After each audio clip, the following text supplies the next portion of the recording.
let's play a little bit with our registration. So first of all, I'm going to go to my theme and I have this page register.html.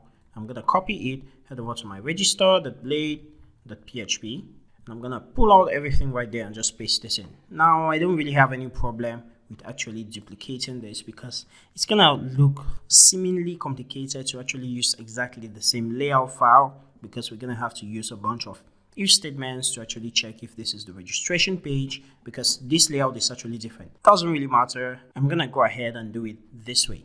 Okay, so we have our register page. If we actually just try to visit the browser and see what we have, register, and we have this registration page with this beautiful background image. And sure enough, we could actually use this registration page to copy or get the user's credentials and his card to subscribe him to a plan, but that's going to be later. So for now, let's focus on what we want. We want to get the user's email address and the password, right? So we should actually get the user's name, and then we're going to automatically generate the user's username behind the scenes, which means we are still going to rewrite a little bit the default for Laravel. So first of all, let's set up this form to actually work like Laravel expects it to. So we head over to our form, make sure that we have our CSRF field. We have our action attribute, and this should actually visit /register, and the name of this should be name. So this is actually gonna be full name if that's what we want. And for us to actually know exactly what Laravel is expecting from us, let's head over to our register controller and we're gonna check out the validation rules. So Laravel is expecting a name field, an email, which must be unique to the user's table, and a password. So we need to pass in the email. So a name for this field should be email, and we should change this to type email just for HTML5 validation. Password, and I actually don't want to do a password confirmation, so I'm gonna make sure I place this as name equals password. And just for a hint, our register controller, let's just go ahead and see how it works. First of all, we make a post request to the register endpoint, and let's actually check out what method is called. So PHP artisan route list, and it looks like Laravel is calling a register method. So let's go ahead to this class, and we can't find any register method here, so it should be hidden behind a thread, and there we go. So let's get over to this thread, so register users, and we should actually find a register method. There we go. So it first of all calls a validator, and this validator validates the data and maybe returns back with any errors. Fires an event to say the user was successfully registered, and actually embedded in that event, it's actually going to automatically create the user. So user this create, so this is where it's actually creating the user. So it's calling the create method on our register controller right down here at the bottom, and then it locks in the user automatically and then calls this register method. Or if this register method is not defined, just like our authenticated method, it's automatically going to redirect the user to redirect path method, and redirect path method comes from this redirect user thread. Okay, so what are we going to be doing? Let's just start overwriting from our register controller, and then we're going to move forward. So like we said, we don't want a password confirmation, so we just need to remove the confirmed validation rule. That's the first thing. And we're passing in a name, we're passing an email, we're passing a password. I think that validation is actually good enough.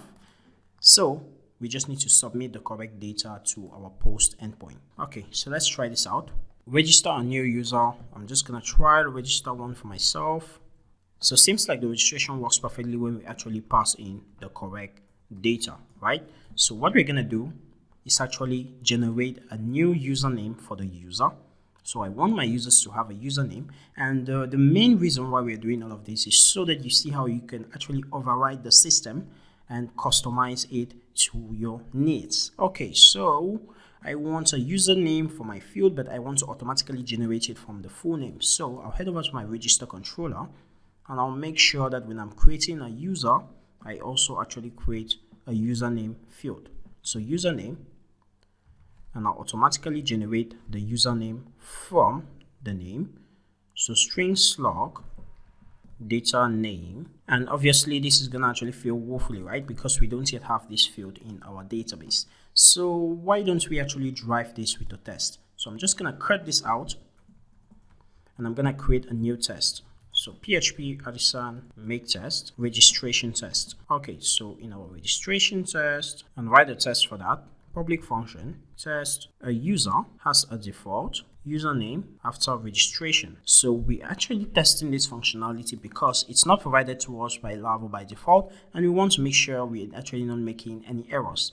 So how is this test going to look? We're going to create a new user, or actually make a post request to our register controller endpoint and assert that the database actually has a user with a particular username. Let's see how this is going to look. This post to /register, and we need to pass in an array. We're going to pass in a name. This is going to be my name, and we're going to pass in an email, and we need to pass in a password. And at the end of that request, let's just assert a status of 200. And the assertion, or the main assertion we want to actually do, is assert that the database has a particular user. So we're going to be finding in the users table, and the array we're passing in is going to say find the user using the username, and we're going to pass in the string slug version of my name, because that's what we want, right?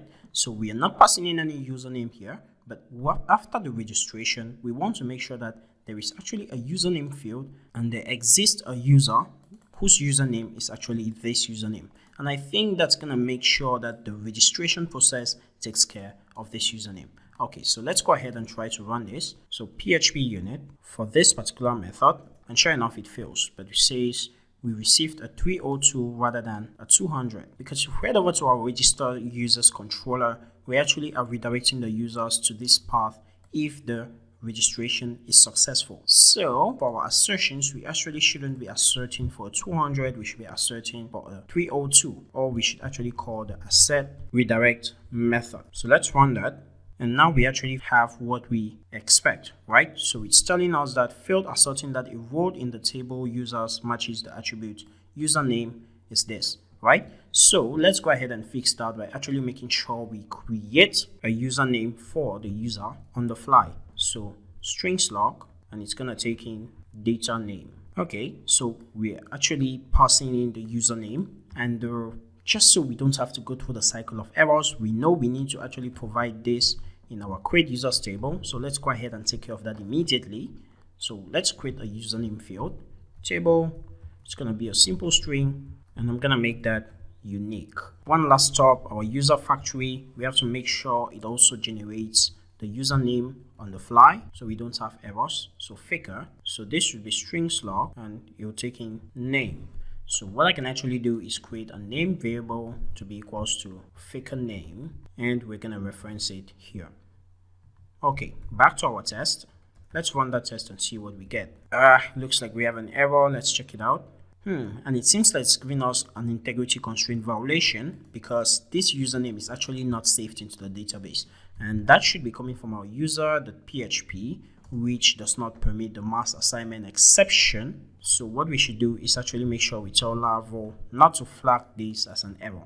Okay, run that again, and sure enough, we're back to green. So it looks like everything is successful with our customization of the registration.